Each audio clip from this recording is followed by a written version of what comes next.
各位观众朋友们好，这是大时局，我是燕青。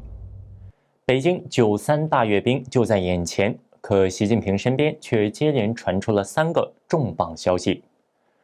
首当其冲的是，他最倚重的大秘钟少军被爆出已经消失在视野里；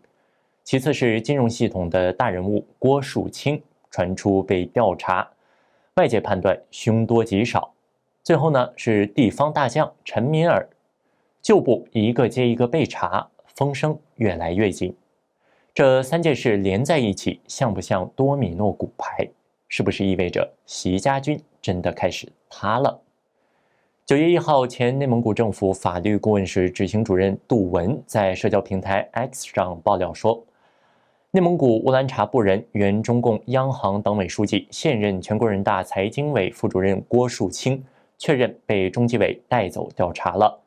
目前看凶多吉少，预计他很快会被公布。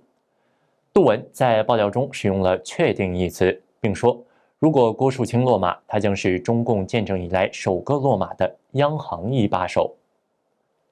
郭树清最后一次露面是在8月27号，财新网报道，他出席了在北京举办的中瑞商业大奖的活动。2天后，新浪财经也做了相关报道。其实从8月中旬开始，网络就热传郭树清被带走调查的消息，包括独立时评人蔡申坤也有在节目中爆料说郭树清被查的事情。正如杜文所说，郭树清是否真的落马，预计他很快就会被公布。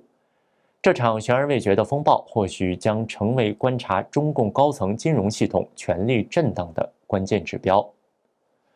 而就在金融系统风声鹤唳的同时，习近平在地方政坛的另一名亲信陈敏尔也正遭受人事重创。8月31号，中共重庆市纪委监委通报，重庆市政协党组成员、秘书长蓝庆华被查。蓝庆华是现任中共天津市委书记陈敏尔的旧部，长期在重庆任职。早期试图起步于共青团系统，历任重庆大学团委书记、共青团重庆市委常委等职，此后逐渐转入政府部门，进入重庆市统计局，并担任党组书记、局长。2018年起，他试图升迁加速，先后出任重庆市地方税务局局长、璧山区委书记、市经信委主任，到2024年升任市政协办公厅主任，2025年1月更晋升为市政协秘书长。从履历可见，蓝庆华试图上升主要在陈敏尔任内。陈敏尔2017年7月到2022年12月任重庆市委书记。近期，陈敏尔的多名旧部被查，仅在8月29号就有3名旧部被抓，分别是中共贵州省政协副主席唐德志、前贵州省扶贫办主任叶涛和重庆市政府参事曹清瑶。陈敏尔是外界公认的浙江旧部，长期被视为习近平的亲信和接班梯队人选。在日前的北戴河会议期间，他频频现身当地报端，引发了外界关于陈敏尔被排除北戴河会议的猜测。如今呢，其旧部又被密集清理，这不仅折射出他本人在高层角力中陷入困境，也间接映照出了习近平的权力网正在被系统性的削弱。而在军中，震荡同样此起彼伏。随着9·3阅兵临近，本应展现强军形象的场合，却反而暴露出了前所未有的混乱。明天就要阅兵了，但直到今天，中共仍然未官宣阅兵总指挥人选，这在历史上前所未有。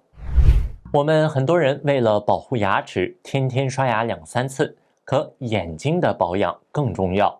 因为牙掉了还能植牙补救，视力真伤了就麻烦了。从早到晚盯着屏幕6到8小时，感觉干涩、酸胀、畏光、眼压紧绷，你是不是也这样？我劝大家，眼睛越早护理越好，越省心。那我要推荐给大家一个小东西，一个非常好用的冷敷眼贴，贴上去大概3分钟，我就明显感觉眼睛放松下来了。这个眼贴里面有3种植物萃取成分，贴上去清清凉凉的，可以帮你缓解蓝光带来的压力，维持泪膜滋润。有86%的人反馈使用之后都更放松、更滋润。如果呢你是日常保养，可以每周2到3次给眼睛做个小 SPA。如果眼睛已经明显干涩或最近用眼很多，可以增加使用频率，白天用2到4片，分时短贴，晚上6片连贴6到8小时，睡一觉就好了。这个眼贴在工作睡觉时都可以用，我很多同事就是直接贴着工作，一开始会流泪，试用之后就可以了。用完撕下来不扯皮，妆也不花，每天不到半杯咖啡的钱就能给眼睛一份长期守护。需要的朋友就点下方的链接，输入我的优惠码大10局，还可以享受95折优惠。按照惯例，阅兵总指挥应该由拱卫北京的中部战区司令出任，但中部战区原司令黄宁已在去年调职。外界盛传由北部战区前司令王强接任，然而官方迟迟没有公布消息。今年7月底的中共建军节招待会上，王强与中部战区政委徐德清双双缺席，更被视为出事儿的强烈信号。这与10年前形成了鲜明的对比。2015年，习近平首次93阅兵时，特意安排每个方阵前有2名将军带队，28个方阵共56名将领直接接受检阅，被解读为军中将领向习近平表忠的象征。如今连一个阅兵总指挥都难产，凸显军方人士出现塌方式动荡。时评人杜正表示，中共可能打破惯例，临时安排其他战区将领，北京卫戍区司令，甚至呢由中央军委副主席张又侠亲自救场。但张又侠又是近期传闻中架空习近平军权的主角。如果他挂帅，无疑是让传闻坐实了，届时呢一定会成为全球的关注焦点。杜正认为，这场阅兵其实只是政治烟花，难掩中共军队内部激烈的权力斗争。官媒虽仍在极力为习近平造势，但种种迹象显示，习近平人心已失，权威渐散，中共的内部危机正在全面爆发。在即将到来的庆典中，阅兵的形式会有哪些创新？谁担任阅兵总指挥？谁能登上天安门城楼？特别是军委成员的出席情况，将成为观察军队高层权力结构的重要信号。就在这种诡异的氛围中，更大的新闻爆出：习近平最神秘、最倚重的贴身大秘，前军委办公厅主任钟绍军被传出免职。要知道，就在10天前，他还因一张瘫坐照引爆舆论，没想到舆论争论还未落幕，他却彻底消失了。8月30号，海外知名自媒体人蔡胜坤在其 YouTube 节目中爆料，钟绍军已经被免去国防大学政委职务。蔡胜坤表示，如果这一消息属实，将是一个爆炸性新闻。钟绍军一直是习近平最核心的亲信人物，自2000年代跟随习近平从浙江一路进京，长期担任习的办公室主任和军中大管家。如今突然传出被免职，不仅让人怀疑习近平的权势已经被削弱到了何种程度。就在消息传出前不久，新加坡国防部的脸书账号曾经发布消息，披露常任秘书陈庆基于18号到19号访问北京，期间呢，他会见了中共国防部长董军、军委联合参谋部副参谋长徐启林、军事科学院院长杨学军以及国防大学政委钟绍军。该贴文还附上了多张会面照片，其中钟绍军瘫坐在沙发上的姿势与身边正襟危坐的陈庆基形成了鲜明对比，随即在网上引发热议。评论呢普遍分为两派，有人认为他破罐子破摔，心灰意冷，也有人猜测他是仗着靠山硬才敢如此失礼。如果钟绍军被免职的爆料属实，几乎可以确定他并非是要高升，大概率是落马。外界普遍显示，这些迹象显示钟绍军或是已经失去了政治保护伞，甚至无力再维护习核心。与此同时，这意味着习家军的防线已经出现了巨大裂缝，因此钟绍军的免职不只是他个人命运的转折，更可能是习近平军中权力示威的标志性事件。要理解这一事件以及钟绍军对习近平的重要性，我们就得回到他一路的升迁轨迹，看看这位贫困出身的农家子弟是如何从一名基层干部成为习近平的贴身大秘，又如何一步一步地助习近平登上大位，成为习的军中耳目。2002年，年仅39岁的钟绍军已是浙江省委组织部副部长。同年，习近平从福建调任浙江代省长，后来升任省委书记，这是二人真正开始交集的起点。当时的习近平孤身赴浙，身边没有一名福建旧部，与周永康赴川时携带郭永祥、季文林等心腹形成了鲜明对比。在2000年代初，福建政坛爆发了轰动一时的陈凯案。陈凯是当地的商界大佬，因为涉及巨额金融诈骗和官商勾结出事儿，案件一路连续到2003年才告一段落。有不少当时习近平在福建任内提拔过的干部相继落马。根据自媒体人中日正经评论披露，这一案件是时任福建省长卢展公针对习近平的，想要借机把习近平拉下马。可以想象，如果这起案件真把习近平卷进去，他的仕途很可能会戛然而止，更谈不上成为接班人。在这段风声鹤唳的时期，虽然习近平调往浙江，但针对他的调查并没有结束。而钟绍军的作用凸显了出来，他一方面坚决执行习近平的安排，另一方面积极帮助习近平打探消息，协助他切割风险，避免了习被追责的可能，让习近平最终安然度过难关。自此以后，钟绍军就被习近平视为心腹。2007年陈良宇案爆发后，习近平被紧急调往上海任市委书记。那时上海官场人心浮动，习对陈良宇班底也心存戒备。这一次他和前一次调往浙江一样，孤身入沪，唯一不同的就是带了钟绍军。传言习到任首日，接待人员就安排了别墅和豪车。钟绍军立即意识到这是下套，迅速上报并坚持要求撤换安排，避免习陷入非议。这一举动立刻为习解了围，还避免了觊觎大位的习给人留下口实。同年中共17大上，习近平入常进京，成为储君。这一次他没有带走后来名声大噪的丁薛祥，而是依旧选择了钟绍军。钟绍军进京后任中央办公厅调研室政治组组长，这是中央核心机构中最贴近领导的岗位之一，类似于胡锦涛时代的令计划，江泽民时代的贾廷安。这个位置意味着贴身掌握领导日程、文件与核心讯息。钟绍军自此被视为习近平的贴身第一大秘。这一阶段，钟绍军陪着作为储君的习近平韬光养晦的同时，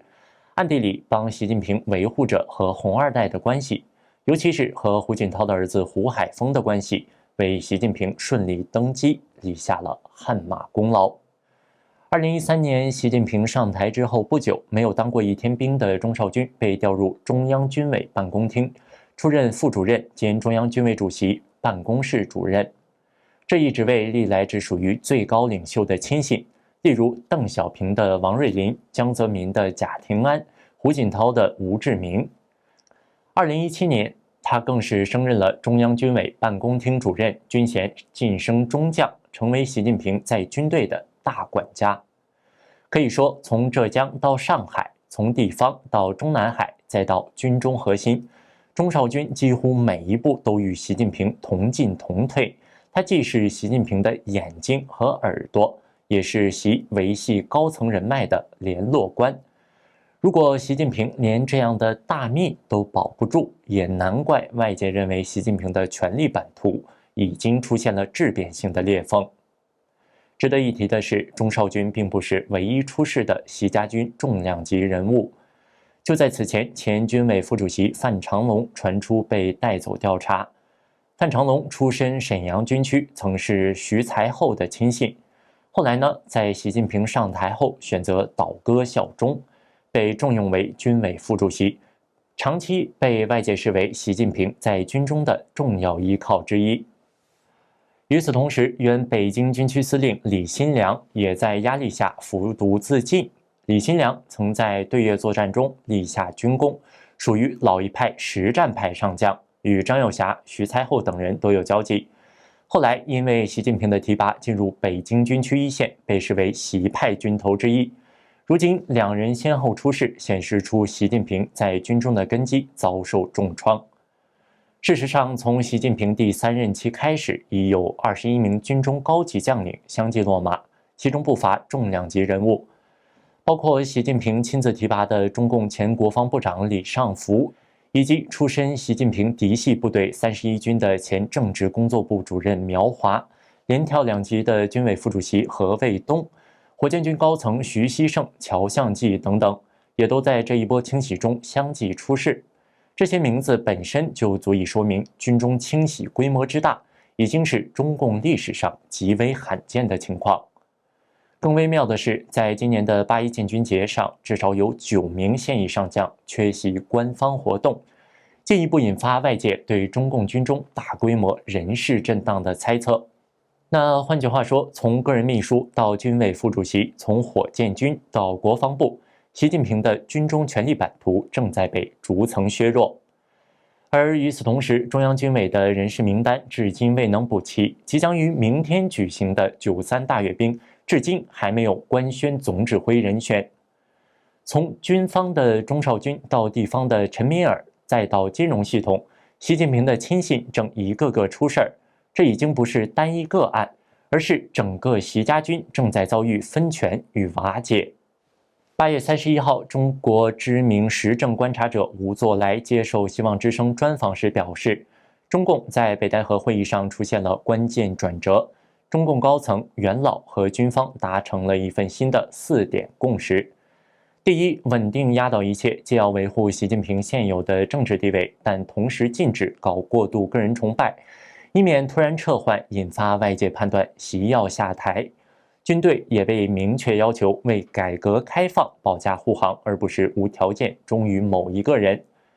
第二呢，是3权分工，党务交由蔡奇主抓，政务由李强负责，军务则交给张又侠。